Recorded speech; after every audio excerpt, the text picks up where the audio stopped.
There is an old mechanical clock, sealed behind glass, sitting quietly in a European tower.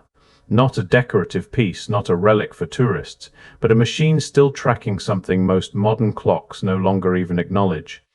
If you stand beneath it long enough, you'll notice something unsettling. It doesn't just tell the hour, it shows the position of the sun, the phase of the moon, the shifting of light across the sky specific to that exact place on Earth. It calculates time as if time were alive, as if it was something to be observed, not imposed. Now compare that to the clock in your hand. It tells you one thing, a number, a standardized, uniform, globally synchronized number. It does not care where you are. It does not care where the sun is. It does not adjust to your sky, your latitude, your season. It simply tells you what time it is supposed to be, and twice a year something even stranger happens. Without asking you, without changing the sun, without altering the length of the day, you are instructed to move your clock forward and then backward. 1 hour disappears. Then it returns. As if time itself can be edited. We call this daylight saving time. But that name hides something much deeper, because this system, this global agreement to shift time itself, was not ancient, it was not inherited, it did not evolve naturally across civilizations. It appeared suddenly, in the late 19th century, proposed by a man studying insects who wanted more daylight after work. An insect collector, redesigning human time, that is the official story.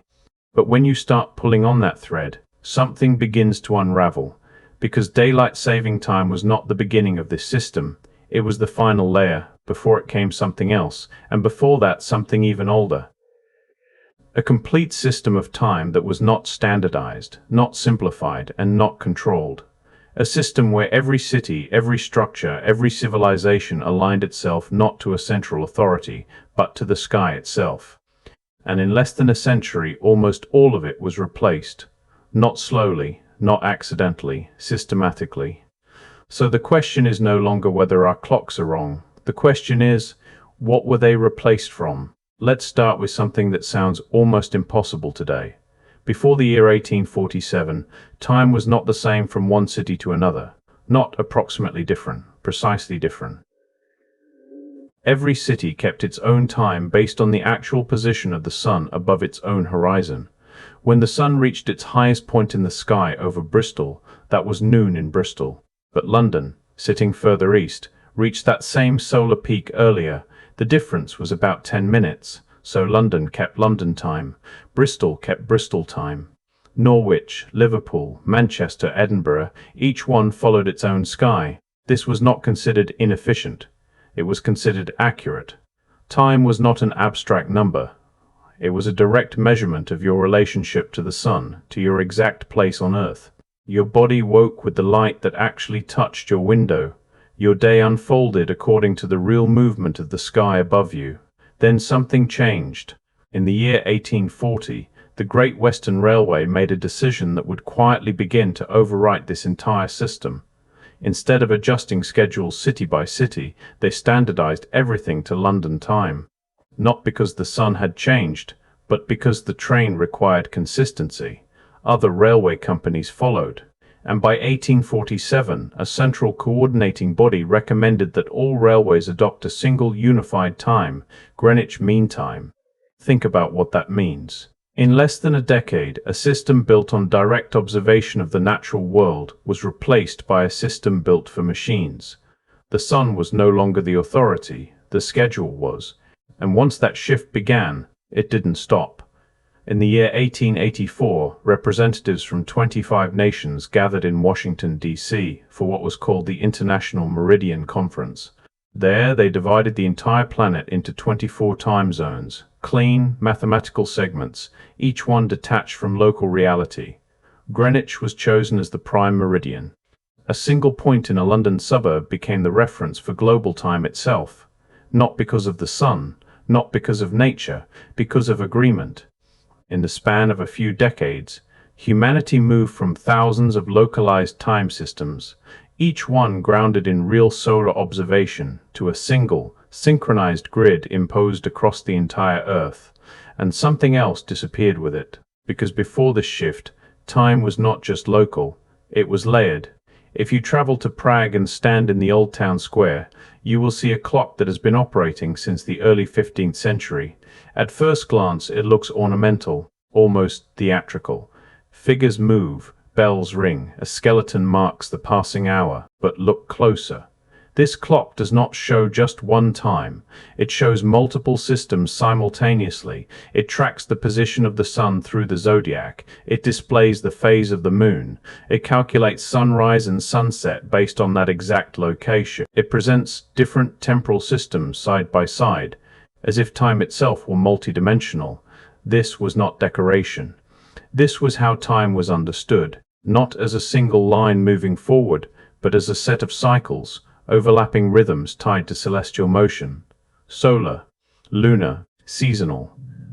Now compare that to the modern clock. It counts forward from midnight and tells you nothing else. So the question becomes unavoidable. Why would a system that once tracked the sky itself be replaced by one that ignores it completely? And more importantly, what else was removed when that change happened? To understand what was removed, you have to look at the instruments that survived the transition, because they are still here. Scattered across Europe, built into cathedrals, towers, and city halls, there are machines that do something no modern clock even attempts. They do not just measure time, they interpret it.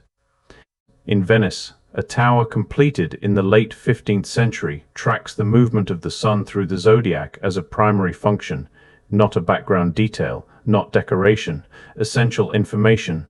In Strasbourg, a cathedral houses a clock completed in the mid-19th century, just decades before global time standardization. Inside it is a perpetual calendar, an orrery mapping planetary motion and mechanisms that predict eclipses. It does not simply tell you the hour. It tells you where you are in a system far larger than a calendar date. Across Gdansk, Lund, Bern, Wells, and dozens of other cities, similar structures appear. Different designs, different builders, but the same underlying assumption. Time is not singular. Time is cyclical, astronomical, layered. And then, in a period of roughly 50 years, this entire way of measuring reality was abandoned. Not gradually, not partially, almost completely.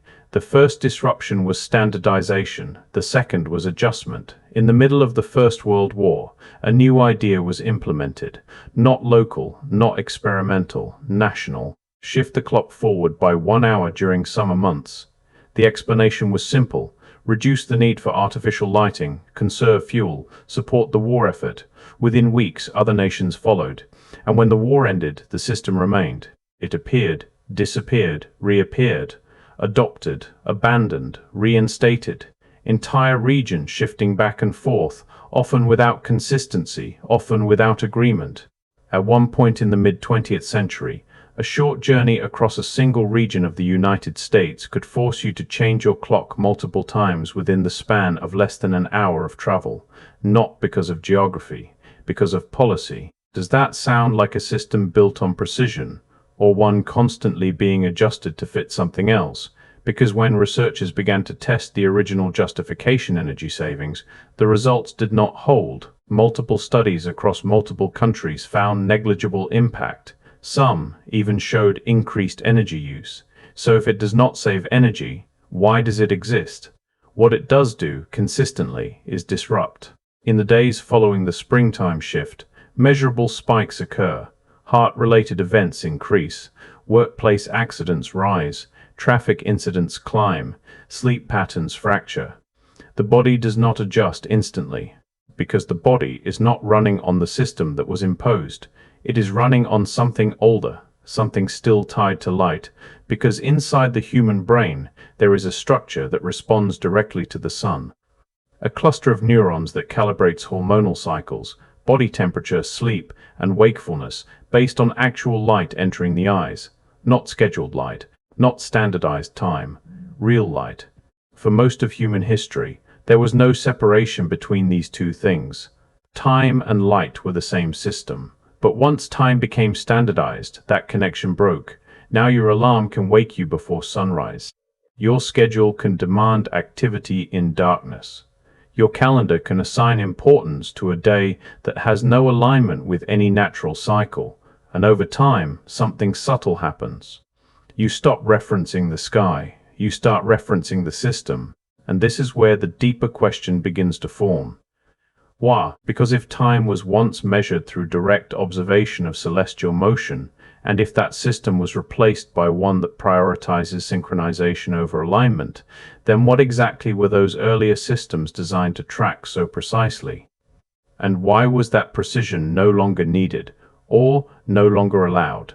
To answer that, you have to go further back, far beyond railways, far beyond industrial schedules, into a time when measuring the sky was not optional, but essential. In the early 20th century, divers recovered a corroded object from a shipwreck near a small Greek island. At first, it looked like nothing more than broken bronze fragments, gears fused together by centuries underwater. It sat unnoticed for decades, until someone looked closer. What they found should not have existed. A mechanical device, built more than 2,000 years ago, capable of calculating the positions of the sun and moon, predicting eclipses, and tracking complex astronomical cycles with remarkable precision. A handheld system modeling the sky. This device tracked cycles that take decades to complete. It encoded patterns that modern researchers only fully understood after the development of advanced imaging and computation, and yet it existed long before any modern clock, which raises an uncomfortable question. If a civilization had the knowledge to build something like that, why does that knowledge appear to vanish? Why are there no continuous developments, no gradual improvements, no visible lineage connecting that level of understanding to what came after? Because the official explanation calls it an anomaly, a one-time achievement. But anomalies do not design themselves. They do not assemble gears, calculate cycles, and encode astronomical knowledge without a foundation behind them, which means something else existed, something we no longer see, and the pattern does not stop there. In the 18th century, in the region of Jaipur, enormous structures were constructed, not as monuments, but as instruments, massive geometric forms built from stone, designed to measure celestial movement in real time. These were not decorative. They were precise. Some of these structures functioned as sundials so large they could measure time down to seconds. Others tracked the position of celestial bodies across the sky, mapping transitions that most people today never even think about. Entire buildings dedicated to observing the sky. Ask yourself why. What was being measured that required this level of scale? Because you do not build structures of that magnitude unless the information matters. And then, across the ocean, another pattern appears. Cities constructed with alignments so exact they only reveal themselves at specific moments of the year. On certain days, shadows move in ways that create precise visual events, shapes, patterns, movements that last for a limited window of time. Not approximate, exact. These were not accidents. They were engineered interactions between light and structure, which means the builders were not just aware of celestial cycles, they were synchronizing architecture with them. Now compare that to modern construction. We build for function, for efficiency, for cost. We do not align buildings to track celestial events. We do not embed astronomical cycles into our cities. We do not design structures to interact with the movement of the sun in precise seasonal intervals. That entire layer of knowledge is gone or dismissed. And then there is the calendar, because if time was changed, the calendar could not remain untouched. Look at the system used today. Months of uneven length, irregular distribution, patterns that require memorization tricks just to navigate. A structure that does not align cleanly with weeks, seasons, or cycles. It works, but it does not fit. Now compare that to something much simpler. Each one 28 days. Exactly 4 weeks per month. Every date falling on the same day of the week, every cycle repeating perfectly. 364 days. Plus one additional day outside the system, a transition point between cycles. 365. Balanced, predictable, aligned. And this is not theoretical. Variations of this system appear across multiple civilizations, separated by geography and time. Cultures that tracked lunar cycles, solar cycles, and biological rhythms in ways that overlap with striking consistency. The number of lunar cycles in a solar year, the rhythm of the human body, the visible phases of the moon, all aligning into a structure that feels natural. So the question becomes unavoidable. If earlier systems align time with the sky, with biology, with repeating cycles, and modern systems replace that with irregularity and abstraction, then what was gained and what was lost in that exchange? To understand what was lost, you don't need to look at ancient structures. You can look at your own body, because even after everything was standardized, synchronized, and adjusted, something inside you never changed. There is a system in the human brain that does not recognize time zones. It does not follow administrative schedules. It does not respond to policy decisions. It responds to light. A small cluster of cells, deep in the brain, reacts the moment light enters the eyes. It regulates sleep, hormone release, body temperature, alertness. It tells you when to wake, when to rest, when to feel hunger, when to feel fatigue. And it does all of this based on the actual position of the sun, not the clock. For most of human history, these two systems were the same. The time you lived by was the time your body understood. But now they are separated. You can wake before the sun rises. You can work long after it sets. You can shift your schedule forward or backward by an hour, simply because a system tells you to, and your body struggles to keep up. This is not speculation. Historical records describe something that no longer fits into modern schedules. A pattern of sleep that was once considered normal. People would rest for several hours, wake naturally in the middle of the night, remain awake for a period, and then return to sleep before dawn. Not insomnia. A rhythm, a segmented pattern aligned with darkness itself. But as artificial lighting extended the day and standardized schedules compressed the night, this pattern disappeared. Not because the body changed, but because the system around it did. And this is where everything begins to connect. Because when you look at earlier civilizations, you do not just see different clocks or different calendars. You see alignment. Structures aligned to the sun, calendars aligned to the moon, biological rhythms aligned to light and darkness. Everything synchronized, not to a central authority, but to the environment itself.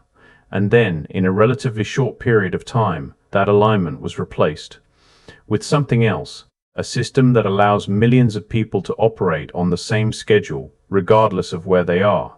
A system that prioritizes coordination, predictability, and control over local variation. A system where time is no longer observed, it is assigned. And once that system is in place, something subtle happens. You no longer need to look at the sky to know the time. You no longer need to observe the moon, or track the seasons, or feel the gradual shift of daylight across the year. You were told, and over time, that becomes enough. But the older systems, the ones that tracked multiple layers of time simultaneously, the ones that required instruments capable of measuring celestial motion, the ones that aligned human activity with cycles far larger than a single day, they did not disappear because they stopped working. They disappeared because they were no longer compatible with the new structure. Because a person who lives by the sun and the moon is not easily synchronized, not easily scheduled, not easily controlled. And when you begin to see that pattern, when you trace the shift from observation to standardization, from alignment to assignment, a different picture starts to form. Not of time evolving naturally, but of time being reshaped, layer by layer, until the original system becomes almost impossible to recognize. And yet, pieces of it are still here, hidden in old clocks that still track the sky, embedded in structures that still align with celestial events, encoded in biological rhythms that still respond to light. The system was changed, but it was never fully erased, which leaves one final question. If the old system is still running beneath the surface, why was it replaced at all? Somewhere, right now, a clock is turning that does not care what your phone says. It is not connected to a network. It does not adjust itself twice a year. It does not follow time zones or daylight shifts or administrative rules. It simply follows the movement of the sky. The sun rises. It responds. The moon shifts, it adjusts, the cycle continues, unchanged, uninterrupted, and for centuries that was enough, not just for telling time, but for understanding where you were within it, because time was never just about hours and minutes, it was about position, orientation, a way of knowing your place within something larger, something that moved whether you acknowledged it or not. But today, that connection feels distant. You wake to alarms that ignore the sunrise. You move through schedules that do not reflect the season. You adjust your clock forward and backward as if time itself can be edited. And after a few days, it feels normal again. That might be the most unsettling part. Not that the system changed, but how quickly it became invisible.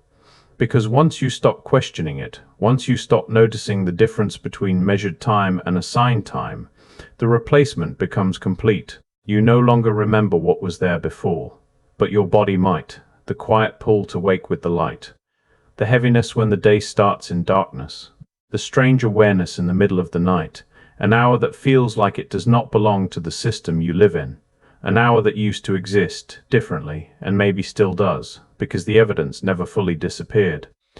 It still turns in old towers. It still aligns in ancient structures.